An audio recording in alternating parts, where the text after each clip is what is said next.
Hello students, once again I am in front of you। जैसे कि आप लिखा हुआ देख रहे हैं how to start speaking English step by step, कि हम स्टेप बाय स्टेप इंग्लिश को कैसे बोलेंगे। फिर से मैं एक बार आपको वही चीज़ कह रहा हूँ जो मैं डेली बोलता हूँ कि आज की वीडियो उन स्टूडेंट्स के लिए है जिन्हें बिल्कुल भी इंग्लिश बोलनी नहीं आती है या जो इंग्लिश बोलने से डरते हैं। मतलब जिन बच्चों को आती है, जिन स्टूडेंट्स को आती है, जिन लोगों को आती है, मैं उनकी बात नहीं कर रहा हूँ। वो लोग जो बिल्कुल भी इंग्लिश नहीं जानते हैं या वो बिल्कुल बोलना ही नहीं जानते, उन्हें पता ही नहीं, उन्हें डर लगता है। ये जो वीडियो है उन स्टूडेंट्स के लिए। और जो स्टूडेंट जानते भी हैं, अगर उन पर टाइम हो तो उसे ज़रूर देखें, उनकी इंग्लिश और भी ज़्यादा इम्प्रूव होने के चांसेस होंगे। देखो फिर होता क्या है, जैसे मैंने आपको शुरू में कुछ सेंटेंसेस सिखाए थे, इजेमार का सिखाया था, वॉज वर्क का सिखाया था। तो आपको क्या मैंने एक चीज़ शुरू में बताई थी कि जब भी आपको कोई सेंटेंस बनाना होता है, subject plus helping verb plus main verb plus object plus other words. देखो आपको इस रूल के अकॉर्डिंग चलना है। जैसे मैंने कोई भी सेंटेंस बनाया, भाई सबसे पहले आपको दो तीन चीज़ें सीखनी बहुत ज़रूरी है। देखो जब भी हम कम्युनिकेशन करते हैं तो जो कम्युनिकेशन होती है वो क्या है कि दो ही बंदों के बीच में होती है। दो बंदों के बीच में मतलब आप ये मत सोच रहे हैं मतलब दो ही इंसान खड़े हैं, ऐसा नहीं है। मैं पर्सन की बात कर रहा हूँ, या तो यू या आई, ठीक है।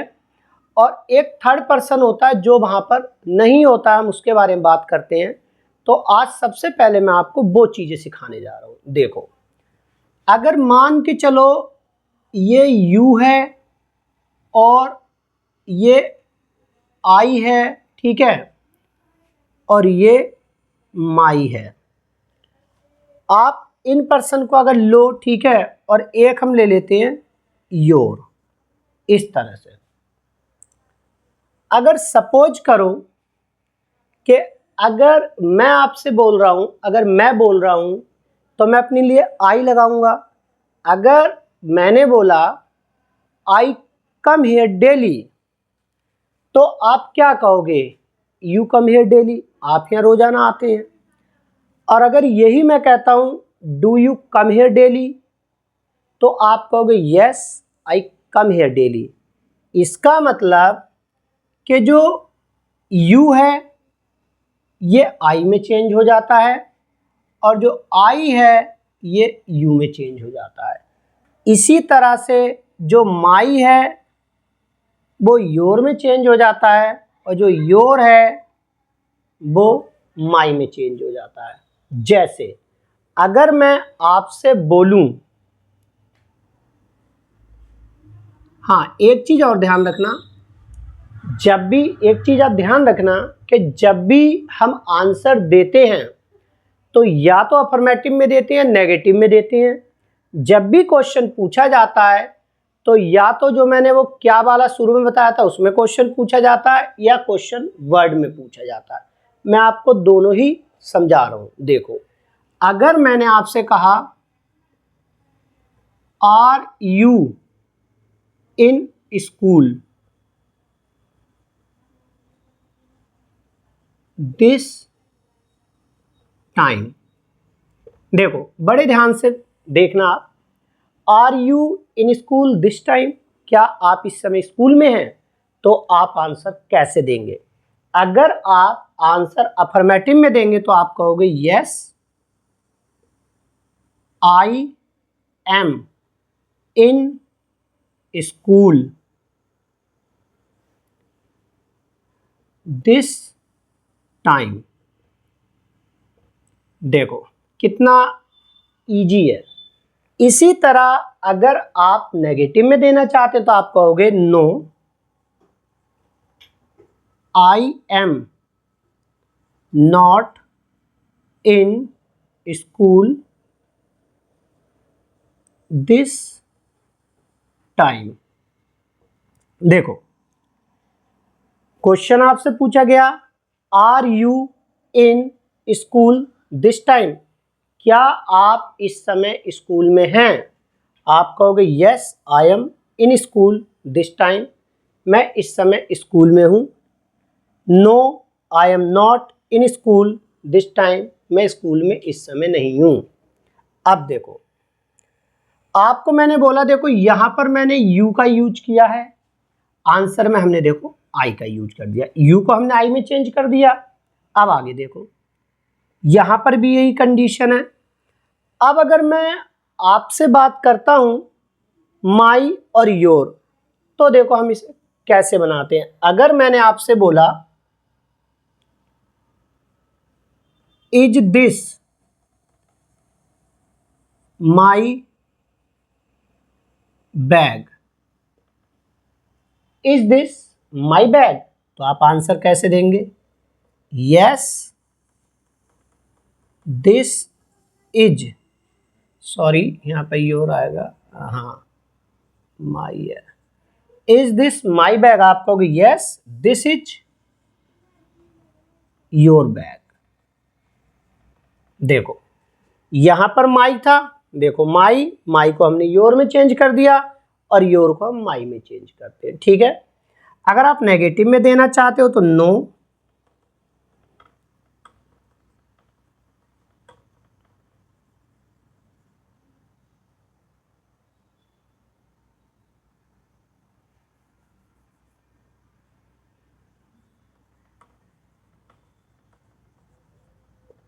देखो ध्यान से, इज दिस माई बैग, क्या यह मेरा बैग है? Yes this is your bag. देखो हमने माई को योर में चेंज कर दिया। इसमें देखो no this is not your bag, नहीं ये आपका बैग नहीं है। अब आ जाओ कि अगर योर देते हैं तो आप माई में कैसे चेंज करोगे। जैसे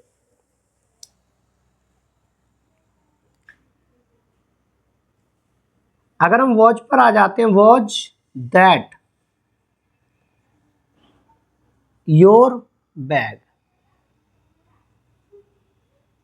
is that was that your bag, क्या वह, इसे थोड़ा नीचे लिख लेते हैं नहीं तो आप कंफ्यूज हो जाओगे, क्योंकि उधर दूसरा सेंटेंस, इधर दूसरा सेंटेंस लिखा हुआ, आप कंफ्यूज हो जाओगे। नीचे लिख लेते हैं,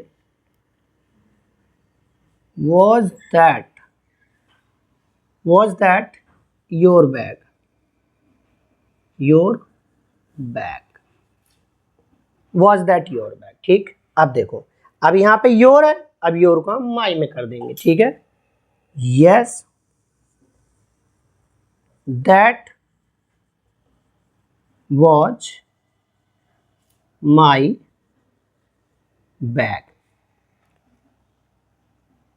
देखो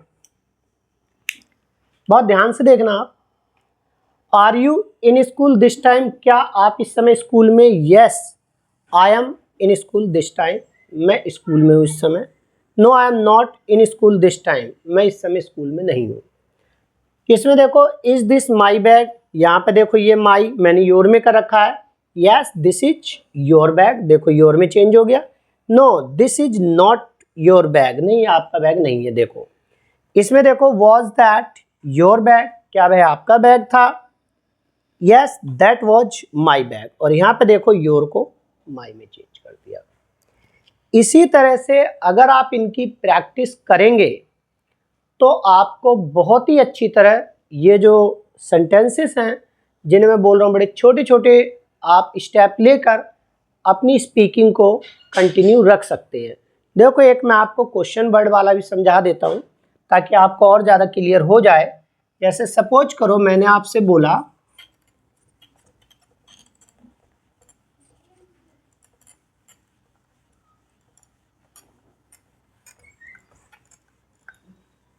देखो अगर मैंने आपसे बोला where were you yesterday this time,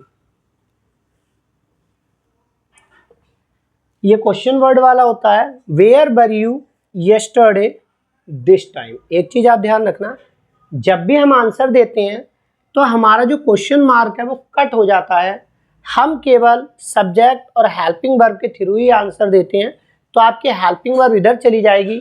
अब ध्यान रखना कि यू के साथ वर आता है, इसलिए हमने वर लगाया है, लेकिन आप यू को किस में चेंज कर देंगे, आई में। तो आई के साथ क्या आता है, वॉज, तो आपको वॉज लगाना है।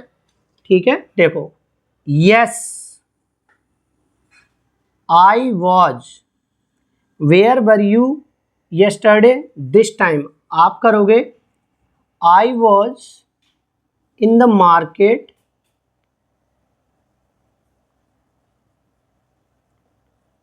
This time. देखो, I was in the market this time, yesterday लिखा हुआ है तो आप यस्टरडे भी कर दो, यस्टरडे। देखो, where were you yesterday this time, मैंने आपको कहा था क्वेश्चन वर्ड का कोई लेना देना नहीं होता है। जब हम आंसर देते हैं हमें डायरेक्ट सब्जेक्ट को हम क्या करते हैं, जो हमारा सब्जेक्ट है ये इधर आ जाता है, हेल्पिंग वर्ब इधर चली जाती है, और पर्सन को आपको ऐसे करके चेंज करना होता है। ठीक है, where were you yesterday this time, I was in the market this time yesterday, कल मैं बाजार में था इस समय।